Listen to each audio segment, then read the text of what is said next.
Hello my friends, and welcome back to This Messy Business. Today we are going to take a closer look at our custom built-ins that I have 98% completed in our kitchen, taking this kind of basic builder's kitchen to something a bit more inspired and customized. Please be sure to like and subscribe for all the cleaning and home updating content, and join me in all this messy business.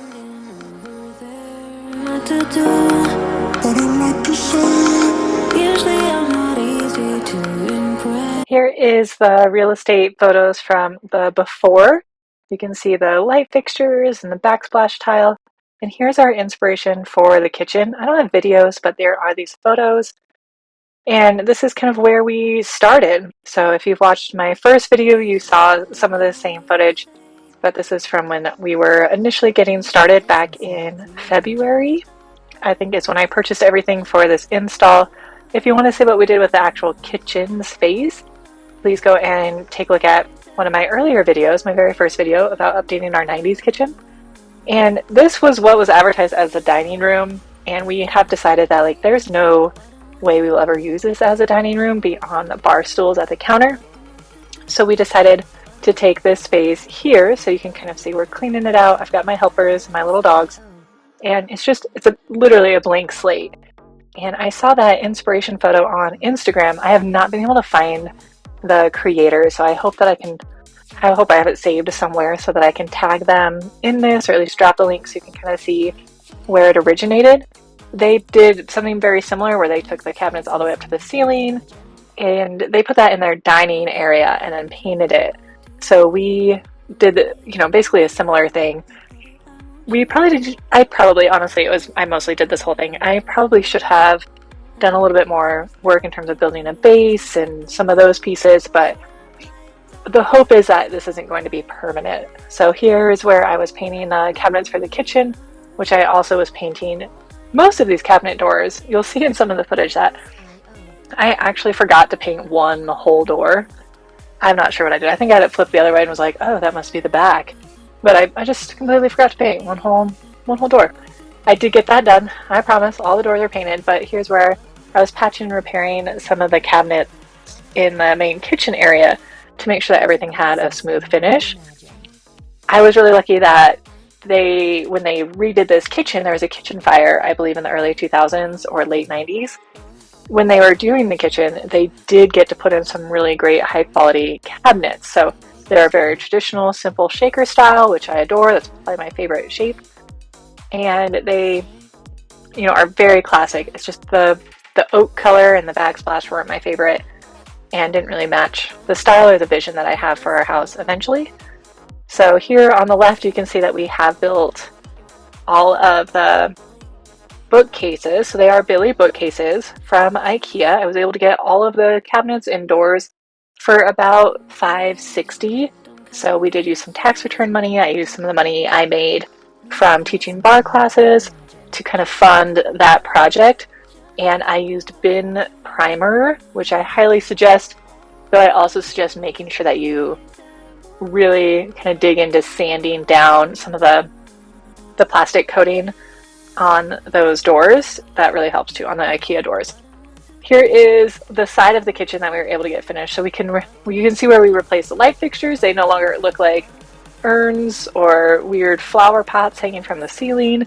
They were actually so low. I'm 5'10", and my dad is 6'4", I think 6'3", and his head would have grazed those light fixtures. So that was one of the first things that we changed. And luckily I only had to buy one new one because I did keep our old light fixtures from the rental that I had swapped out. I just unswapped them and brought them with me because, they never give you the whole deposit back anyway. So they keep those. Here's kind of phase one of the cabinets. It did take me forever to paint all of these cabinets. It has definitely been worth it. Sometimes I just sit in the kitchen when it's all clean and sparkly and just, ruminate in my handiwork. I'm really proud of myself for doing all of this and getting all of it done and on a tight budget. Here is kind of the kitchen. Just one more time, a quick pan around in the daylight. The other one was in the dark. So you can kind of see the contrast and the difference in the coloring with the natural light versus at night with our new light fixtures. here is the side. So I took those cabinets all the way up, and I did build that bar all by myself. I use a circular saw and a nail gun for the first time in this process. My dad actually got me the nail gun for my birthday, and I bought the circular saw set when we bought the house. So I was really excited to use it. Honestly, I've never felt more alive than going out there and just like, you know, cutting this shelving board and the dust flying. I was wearing safety glasses. I didn't have my mouth open when I did it, but you know, the smell of the wood, I felt like I was really onto something. And you know, I'm proud of me for doing this. It has taken me a long time because I do work full time. I actually work multiple jobs. So I coach the debate team, I teach bar, and I also of course teach full time and then have 2 little kids. So you won't see any project on here happening in a weekend, honestly. It will probably take us multiple days, multiple weeks, and that's just reality. A lot of people face that. So sometimes on Instagram or social media, it looks like these projects are instant and, you know, everybody's got boatloads of money, but then there's the rest of us in our 1950s ranches, because that's the only thing that is affordable in the state of Colorado. You know, we're just out here doing our best. We're working on 3 or 4 jobs. We're showing up for our kids, and we're trying to make our house cute. And you know, we're just trying here, right? So here's finally getting all of these painted. I did kind of cheap out here, and I decided just to use a razor blade to get the paint off. If you're wondering though, that bin primer is really hard to scrape off of glass. There's actually a few spots where I can't get it off just yet, so I have to try again, but give myself time. There's my little Harper helper. She's coming to help. She's also swinging around on the tripod right here. That's why it gets a little wobbly. She's so cute. She's so funny. She just loves to help. So here we go. We are still painting and getting this done. It's the same color that is on the base of our cabinets. A few people that I have sent this video to have said that it doesn't seem like it's the same color, and I'm not sure if it's just the lighting is different or because it's in contrast to the white. I'm not sure, but it is. It's the exact same color, and I haven't even gone through an entire gallon. So if you're going to do your cabinets, use the actual cabinet paint from Lowe's. You get a ton of miles out of it, and it does work really well, and it levels itself, which is great. We did learn recently that our neighbor, you can see the edge of this house through the window. This window looks out over our driveway and then into his side yard and the side of his garage. In Colorado, we've got mountains, right? So in the part of Colorado that we live in, part of Denver, it's very hilly. So our entire neighborhood is kind of on a slope. And our house is slightly higher than our neighbor's house. And this neighbor that we can see in the window, his house is slightly higher than ours. So the other day when we were outside and I was cleaning something or doing something, he mentioned, he asked, he was outside on his patio, and he asked if I had made any updates to the kitchen. He liked the new paint color. So we decided that, you know, first of all, I wanted to kind of give some more character to the space. And I thought this kind of looked like kind of a vintage window kind of look, but still let in a lot of natural light. And it's just a window clean. So if I change my mind and decide I don't like it, I can take it down or take it off. And we decided that maybe we just need a little bit more privacy. We could have put up a curtain, but I didn't want to kind of disrupt the flow of the cabinets that I was building. In a kitchen, cleaning curtains is just so gross. Our ventilation system it's the fan on the microwave. It just like blows upwards. And I didn't really love that.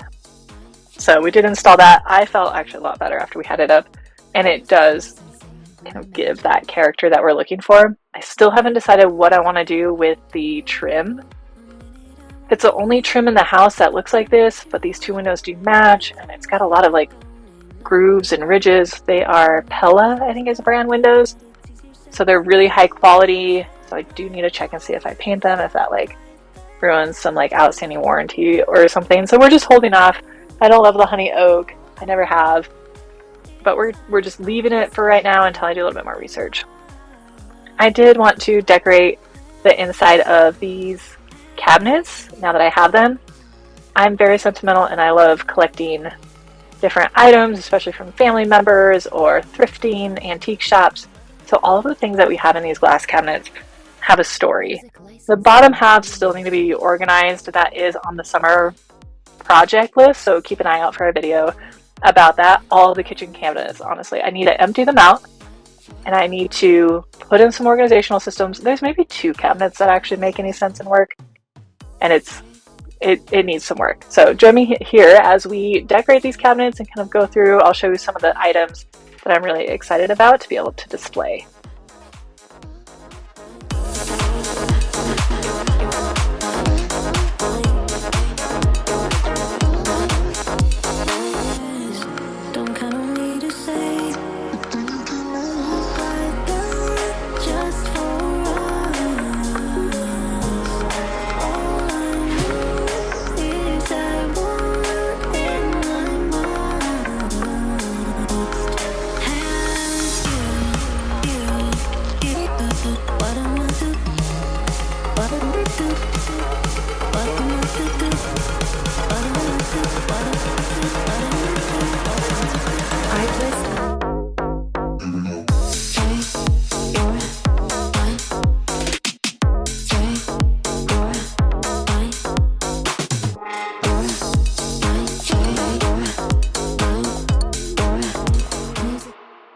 I get bored easily, I do. A minute I want him, another I want you. It's almost like owning a gun. These plates are actually my, I want to say great-great-grandmother's. My grandma gave them to me. There used to be a huge set of them, but they're 22 karat gold. I believe that they're from the 30s or 40s, and they are super gorgeous. We actually had them at my wedding. We had a combination of heirloom plates at our wedding for all of our guests that I'd accumulated from Facebook Marketplace, from Goodwill, wherever. I was able to resell a lot of them, and I only kept a few, such as the ones that I have here already, and those are from the 1960s. So these are an heirloom. I cherish them, and it'll be nice to get them kind of displayed somewhere a little bit more safe than my hutch in the living room.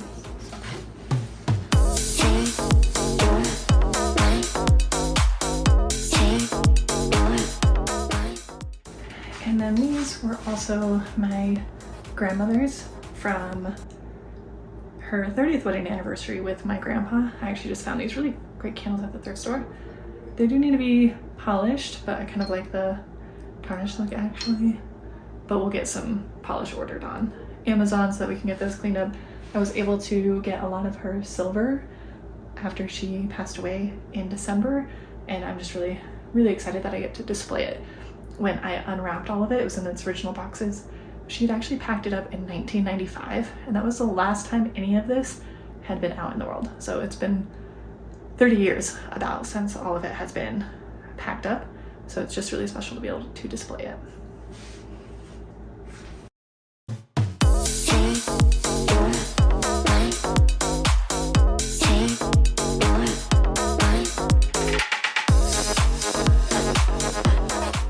My grandma's rolling pin that she used to bake with and utilize a lot. You can see it's pretty worn down, the handles and things. And then this is the rolling pin that my mom gave me. So I have several generations of rolling pins. I know that's kind of a weird thing, but I think it's cool.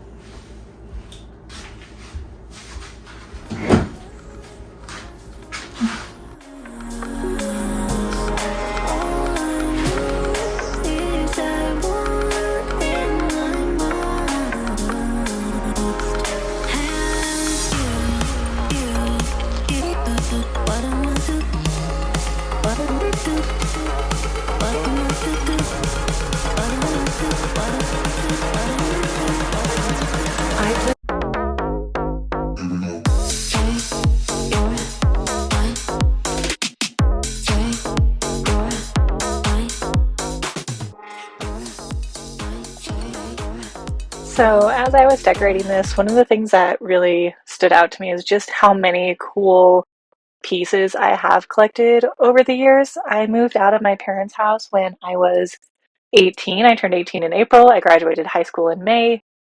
And then by June, July, I was in my own home, and that was the first adventure that I had into decorating and revamping and kind of revitalizing a home. And that's where I kind of found my passion for it, my special interest, if you would, in, updating and refreshing spaces using, very budget friendly items. At the time I was in college, so some of the stuff I've actually had since then and is even older than that, of course. So the yellow, I couldn't think of that color for a second, on top of that shelf up there, that is actually it's a pie carrier or a cake carrier that I found at a thrift store in like 2011 or something like that. So it's those pieces, I think, that you collect over time that really make a home. And I know that we went through, especially millennial moms, we went through this era of like everything needs to be beige and minimalist and neutral. And I don't know if it's like the current political climate or just the time period, but I really love that we're starting to lean back into that coziness, that home feeling, and really making your space yours and not constantly thinking about like the next buyer or whatever, and really settling into our space. So, of course, adding in this floor to ceiling storage and display built in will create hopefully some extra if we choose to sell this home down the line before we actually renovate the whole main level. If we were to do that, hopefully that does add value to the bottom line. But what it really does add value to for me is being able to, for the first time in a decade, unpack my great grandma's 1930s picnic drink set, with her Depression era glass that has glass etching on it, and her milk glass that she's collected or that my aunt has given me. The, cookbooks that my mom found at vintage shops that she shared with me. There's a photo up here of me at Animas Forks, which is a ghost town in Colorado up above the tree line. It's an old mining town. And it's a picture of me on a porch of one of the houses, which actually looks very scary right now. So parents, if you're watching this, like, I know you checked that out, right? Like, we were safe. I mean, we made it out alive, so that's fine. We drank out of a hose too. It's probably not the worst thing. But that having that moment there, that memory of those adventures with my family is really special. And, I have all these different things. There's also some framed national park postcards up there. One of them is from Yellowstone and one is from Glacier National Park.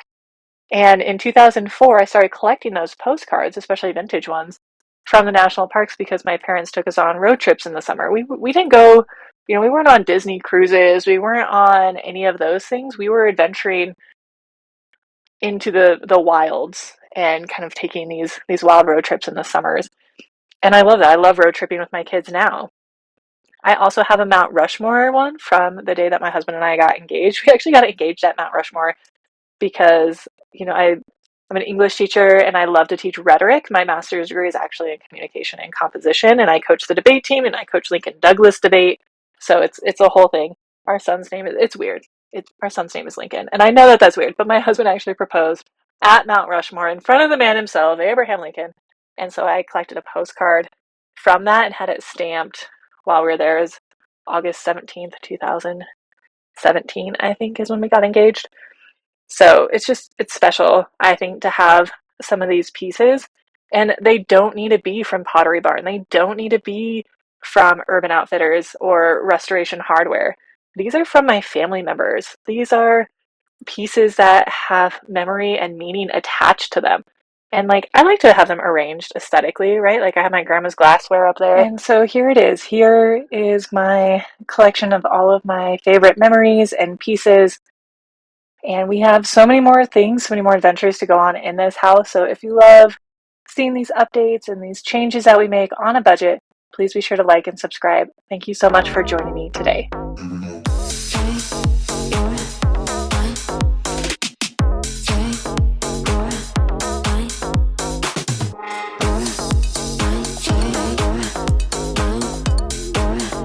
Music licensing reimagined.